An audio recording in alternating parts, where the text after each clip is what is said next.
This is yet another grammar question in this module that seems to be about the tense of the verb, right? Is it have? Is it are? Like, what's the verb tense that we need? However, I recognize something else is going on here. It's not just the tenses that are changing. It's the singular or pluralness of these verbs. And so that is actually a more important rule, and more different grammar is involved there. So I would think about that first. I think that's a better way to approach those questions. The tense might matter, but it also might not. It might just get kind of removed from the question based on the verb agreement, as we call it. So just looking at the answer choices, we need to remember that singular verbs end in S. So occurs, that's a singular verb. Have occurred is plural.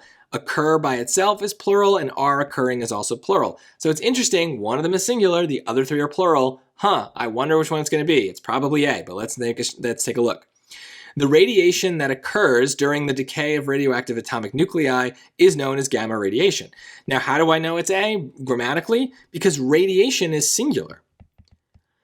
So we need a singular verb to match with that, right? The radiation that occurs. Notice it's not radiations, right? I guess radiation is not just like one wave or whatever, but yeah, it's grammatically it behaves as a singular because it's a singular word.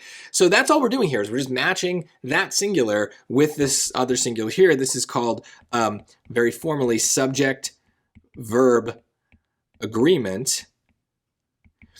And yeah, it's a lot of times it's going to look like a tense question, but the best way to approach it is to notice your answer choices are going to be flipping between singulars and plurals, and then maybe even label them before you look at the question.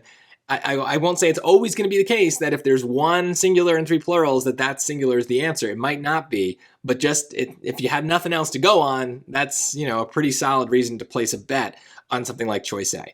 But the rule is that we have a singular subject, the verb that goes with that subject has to also be singular. If we have a plural subject, then it's a plural verb. So that's what we mean by agreement. They have to match.